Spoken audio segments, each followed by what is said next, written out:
안녕하세요. 성형외과 전문의 최규진입니다. 오늘은 오랜만에 많은 분들이 좋아해 주시고 잘 봐주시는 수술 케이스 분석하는 그런 시간 또 가져보려고 합니다.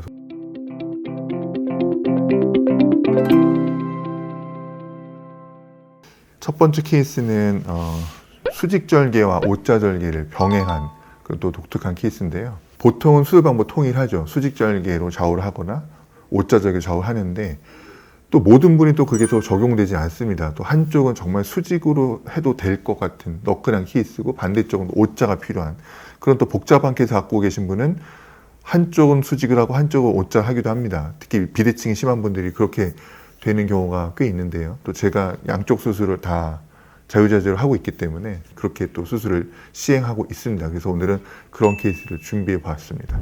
오른쪽 같은 경우는 이건 수술을 손댈 필요가 있나 싶을 정도로 밑주름보다 유두가 올라가 있고 그냥 자그마한 볼륨에 그다지 크게 손댈 건 없는 그런 가슴인데 왼쪽은 우측보다는 확실히 커요. 그리고 어느 정도 처짐이 있고 하지만 그다지 처짐이 많진 않아요. 그런데 좌우는 분명히 다르고 이분의 바램은 되게 작아지고 이런 것보다 좌우가 비슷해졌으면 하는 게 목표였어요.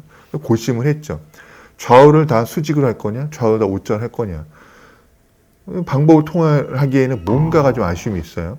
좌우를 다 수직으로 맞추자니 오른쪽은 그럴듯해요. 근데 왼쪽 같은 경우는 수직으로 했을 때 수직의 장점을 그다지 살리지는 못해요. 왜냐하면 환자분의 수직을 했을 때 원하는 바는 정말 수직으로만 절개가 생기고 밑으로는 이런 절개가 없기를 바라기 때문에 수직을 원하는 거잖아요. 근데 왼쪽 같은 경우는 분명히 처짐도 있고 오른쪽에서 피부가 많단 말이죠. 그리고 길이가 길어서 수직으로는 끝나지 않고 돌아갈 거란 말이죠. 물론 그렇게 해도 돼요. 그런데 그렇게 수직으로 양쪽을 통일했을 때 문제는 좌우를 똑같이 맞추기가 좀 어려울 수 있다는 거죠. 왜냐하면 수직도 피부를 뗄 수 있긴 있지만 원하는 만큼 자유자재를 쓸 수는 없어요. 그 절개 길이 제한 때문에. 그리고 양쪽을 다 O자로 맞춰버릴까? 우측 같은 경우는 O자라기엔 좀 너무 오버해요. 여기는 거의 처짐도 없고 잘라내야 될 피부가 없고 정말 수직으로도 될 법한 조건을 갖고 있는데 굳이 왼쪽을 O자를 했으니까 오른쪽도 맞춰야 되라고 괜한 밑주름을 절개할 필요가 없단 말이죠. 그래서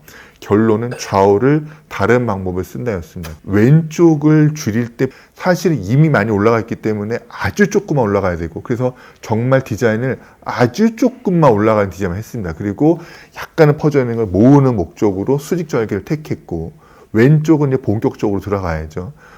왼쪽은 오른쪽보다 유두가 분명히 많이 떨어져 있기 때문에 그만큼 쫓아가기 위해서 이동거리가 많아야 되고 더 두껍고 넓고 퍼져 있고 빠져 있기 때문에 그 모든 걸 잡기 위해서는 O자를 디자인했습니다. 어느 쪽 가슴을 먼저 할 거냐가 중요하거든요. 이분은 오른쪽 먼저 했어요. 왜 오른쪽을 먼저 하느냐? 왼쪽이 더 자유자재로 만들 수가 있어요. 그러니까는 오른쪽을 먼저 작은 절개를 만들어 놓고 왼쪽은 잘라내는 양도 많고 O자라는 더 적극적인 개입을 하기 때문에 순서를 오른쪽 먼저 하고 왼쪽 나중에 하는 겁니다. 왼쪽을 이제 O자로 쫓아가기 시작해서 너무나 감사해도 거의 비슷해졌죠. 양 측면을 비교했을 때도 윗가슴 돌출 정도, 유두가 올라와 있는 높이, 또 아래 하연의 그 커브와 길이, 측면에서 그 볼륨감 너무나 감사해 거의 비슷해졌죠. 이게 제가 계획한 그 수술 방법이 잘 적용돼서 모든 게 계획대로 순탄하게 진행됐기 때문에 수술 중에도 이미 비슷하게 만들어 놓고 나온 거죠. 그러면 이제 아주 기상천외한 예상치 못한 변수가 터지지 않는 이상은 이대로 가는 거죠. 수술 중에 이미 할 수 있는 베스트가 다 되고 그 모습이 좋아야 돼요. 그 모습에서 이제 약간의 붓기가 빠지는데 약간 늘어지는지 이래야 변하는 거지 수술 중에는 왕창 달리게 만들어 놓고 시간 지나면 맞춰질 거야. 이런 말도 안 되는 엉터리 같은 설명과 계획을 하면서 수술해 놓으면 결과는 뻔히 안 좋습니다. 이런 케이스처럼 수술 계획을 잘 세우고 그 계획이 잘 실천되고 수술 중에도 거의 문제없이 완벽하게 대칭이 만들어져야 몇 달, 몇 년이 지난 이후에도 이대로 유지가 되는 거죠. 이렇게 잘 된 이런 또 복잡한 케이스여서 오늘 소개해 드렸습니다.